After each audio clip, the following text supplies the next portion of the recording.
दोस्तों, साल 2020 में हाथरस से एक दिल दहलाने वाली खबर सामने आई थी और उत्तर प्रदेश के इस छोटे से शहर ने पूरे देश में खूब सुर्खियां बटोरी थी। इस शहर के हिस्से की बदनामी अभी पूरी तरह से छंटी भी नहीं थी कि इसके दामन पर एक और दाग लग गया। मंगलवार 2 जून 2024 को यहाँ पर नारायण साकार विश्व हरि भोले बाबा का एक सत्संग चल रहा था, जिसमें भगदड़ मची और इस दौरान सैकड़ों लोग अपनी जान गंवा बैठे। इसके बारे में तो आपको विभिन्न न्यूज चैनल्स से खबर मिल ही रही होगी, लेकिन हम आपको ऐसी कोई भी खबर इस वीडियो में नहीं देने वाले हैं।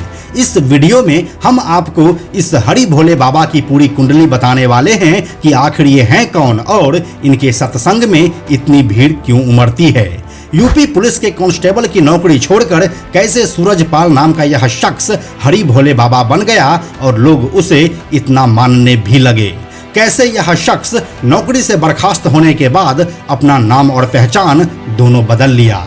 काफी दिलचस्प है इनकी कहानी, तो चलिए इस कहानी को बिल्कुल शुरू से शुरू करते हैं। हेलो एंड नमस्कार, मेरा नाम है प्रशांत और आप देख रहे हैं बेजोड़जोड़ा.com का यूट्यूब चैनल। दोस्तों, हम आपको बताते चलें कि नारायण साकार विश्व हरि भोले बाबा इस बाबा का असली नाम नहीं है। इनका असली नाम सूरजपाल है। वह उत्तर प्रदेश के ही एटा जिले के बहादुर नगरी गांव का रहने वाला है। उनकी पढ़ाई एटा जिले में ही हुई है और उनका बचपन अपने पिता के साथ खेती किसानी में बीता है।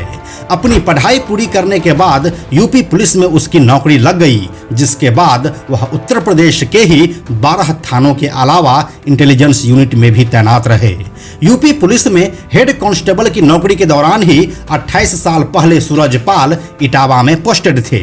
यहीं पर नौकरी के दौरान उसके खिलाफ यौन शोषण का मुकदमा दर्ज होने के बाद उसे पुलिस विभाग से बर्खास्त कर दिया गया और उसे सजा के तौर पर जेल हो गई। जेल से छूटने के बाद उसने अपना नाम बदला और अब वह नारायण हरि साकार उर्फ विश्व हरि रख लिया और वह उपदेशक बन गया। जगह जगह जाकर वह सत्संग करने लगे और फिर धीरे धीरे उनका नाम भोले बाबा हो गया। जो उनके अनुयायी है वे उन्हें इसी नाम से बुलाते हैं। वे जहाँ कहीं भी समागम में जाते हैं वहाँ पर उनकी पत्नी भी समागम में साथ ही रहती है। दोस्तों, आपको यह जानकर आश्चर्य होगा कि इस बाबा का गांव में स्थित जो आश्रम है वह 30 एकड़ में फैला हुआ है, जहां किसी भी देवी देवता की मूर्ति नहीं लगी है। साल 2014 में उसने बहादुर नगर से मैनपुरी के बिछवा में अपना ठिकाना बदल लिया और आश्रम का प्रबंधन स्थानीय प्रशासक के हाथों में छोड़ दिया। ऐसा बताया जाता है कि उनके ठिकाना बदलने के बावजूद उस गांव वाले आश्रम में हर दिन 12,000 तक लोग आते थे। वह कारों के एक पूरे काफिले के साथ चलते हैं। साथ ही उन्होंने एक और बेहतरीन स्ट्रेटजी अपनाया हुआ है कि आज के डिजिटल युग में भी वह मीडिया से काफी दूर ही रहते हैं। जहां आज के समय में सारे पब्लिक फिगर अपना सोशल मीडिया अकाउंट बनाते हैं और उसे प्रमोट भी करवाते हैं ताकि देश विदेश से लोग उनके साथ जुड़ सके। लेकिन इस मामले में यह बाबा थोड़े अलग हैं और वो इन चीज़ों से काफ़ी दूर ही रहते हैं। इसकी एक खास वजह यह भी है कि इनको कभी भी उस तरह की पब्लिसिटी की आवश्यकता नहीं हुई है, क्योंकि उनकी पैठ गांव-गांव में हो चुकी है और उनके सत्संग में जितनी भीड़ इकट्ठा होने की उम्मीद रहती थी उससे कई गुना ज़्यादा इकट्ठा हो जाया करती है। उनके अनुयायी उसे भगवान शिव की तरह पूजते हैं और इसी वजह से उनका नाम भोले बाबा पड़ गया है। यह बाबा औरों से अलग है। बाबाओं के ट्रेडिशनल लुक को छोड़कर भोले बाबा अपने सत्संग में 3 पीस सूट और रंगीन चश्मे में नजर आते हैं। उनके सूट और बूट का रंग हमेशा सफ़ेद होता है। साथ में कई बार कुर्ता पैजामा और सिर पर सफ़ेद टोपी भी लगाकर वह सत्संग करने पहुंच जाते हैं। यह भोले बाबा अपने समागम में दावा करते हैं कि 18 साल की नौकरी के बाद 90 के दशक में उसने VRS ले लिया। उसे नहीं मालूम कि सरकारी नौकरी से अध्यात्म की ओर खींचकर उन्हें कौन लाया। VRS लेने के बाद उसे भगवान से साक्षात्कार हुआ। भगवान की प्रेरणा से पता चला कि यह शरीर उसी परमात्मा का अंश है। इसके बाद उन्होंने अपना जीवन मानव कल्याण में लगाने का फैसला कर लिया। उनके अनुसार मैं खुद कहीं नहीं जाता बल्कि भक्त मुझे बुलाते हैं।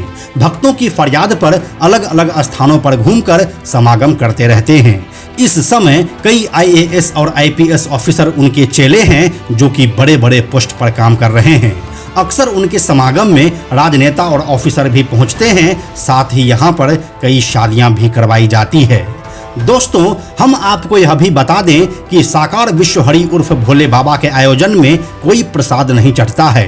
अनुयायी भी कोई चढ़ावा नहीं चढ़ाते हैं। बाबा कोई साहित्य या फिर सामग्री भी नहीं बेचते हैं। समागम कार्यक्रमों के लिए श्रद्धालुओं से चंदा तक नहीं लिया जाता है। उनके अनुयायी मंच के नीचे से बाबा को प्रणाम करते हैं और चढ़ावा नहीं लेने की वजह से भी बाबा के अनुयायी लगातार बढ़ रहे हैं। अब कोई बाबा इतना आगे बढ़ जाए और उनका कनेक्शन सियासत से ना हो, ऐसा तो हो ही नहीं सकता है। इसीलिए हम आपको बताते चलें कि बाबा का कनेक्शन सियासत से भी है। कुछ मौके पर यूपी के कई बड़े नेताओं को उनके मंच पर भी देखा गया है। इसमें समाजवादी पार्टी के राष्ट्रीय अध्यक्ष अखिलेश यादव का नाम भी शामिल है। अखिलेश यादव ने जनवरी 2023 में एक समागम में हिस्सा लिया था। उन्होंने 4 तस्वीरें एक्स अकाउंट पर पोस्ट की थी और लिखा था, नारायण साकार हरि की संपूर्ण ब्रह्मांड में सदा सदा के लिए जय जयकार हो। अखिलेश यादव से उनकी नज़दीकी इसीलिए भी है क्योंकि जैसा कि हमने आपको पहले ही बताया कि बाबा का एक आश्रम मैनपुरी में भी है और ये वही मैनपुरी है जहां से अखिलेश यादव लोकसभा का चुनाव लड़े हैं और जीते हैं। दोस्तों, आपको यह जानकर हैरानी होगी कि भोले बाबा के अनुयायी उत्तर प्रदेश के अलावा राजस्थान और मध्य प्रदेश में भी है। SC ST और OBC वर्ग में उसकी गहरी पैठ है। मुस्लिम वर्ग के लोग भी इस भोले बाबा के अनुयायी हैं। बाबा का YouTube चैनल और Facebook पर पेज भी है, लेकिन जहां YouTube में उनके मात्र 31,000 सब्सक्राइबर हैं, वहीं Facebook पेज पर भी ज़्यादा लाइक्स नहीं है। जैसा कि हमने आपको पहले ही कहा है कि वह डिजिटल दुनिया से अक्सर दूर ही रहते हैं, लेकिन जमीनी स्तर पर उनके लाखों अनुयायी है। उनके हर समागम में लाखों लोगों की भीड़ उमड़ती है। दोस्तों, हम आपको यह भी बताते चलें कि भोले बाबा की खुद की एक आर्मी है जिन्हें सेवादार कहा जाता है। हर मंगलवार को होने वाले कार्यक्रम की पूरी कमान यही सेवादार संभालते हैं। सेवादार देश से आने वाले श्रद्धालुओं के पानी, भोजन से लेकर शहर की ट्रैफिक तक की व्यवस्था भी करते हैं। इस भोले बाबा के सत्संग में जो भी भक्त आता है उसे वहां पर पानी बांटा जाता है। बाबा के अनुयायी ऐसा मानते हैं कि इस पानी को पीने से उनकी समस्याएं खत्म हो जाती है। एटा में बहादुर नगर गांव स्थित बाबा के आश्रम में दरबार लगता है। यहां आश्रम के बाहर एक हैंडपंप भी है।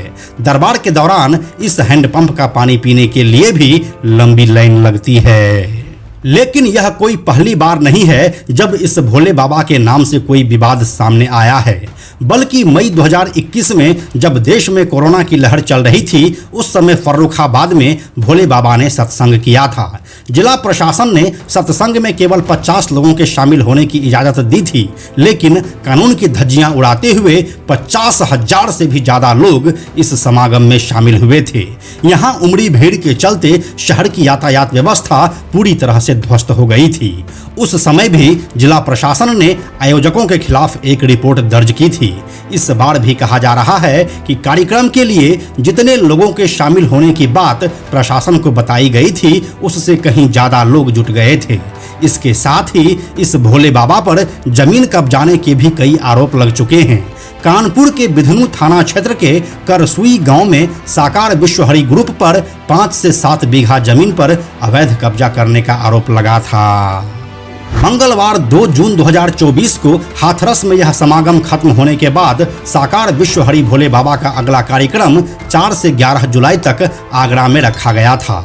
सैया थाना क्षेत्र में ग्वालियर रोड पर नगला केसरी में इसकी तैयारी चल रही थी और इसके पोस्टर भी लगाए जा चुके थे, लेकिन अब हाथरस वाले घटना के बाद शायद बाबा को इसकी परमिशन ना मिले, क्योंकि हाथरस की यह घटना अपने आप में ही सबसे बड़ी और काफी दुखद है।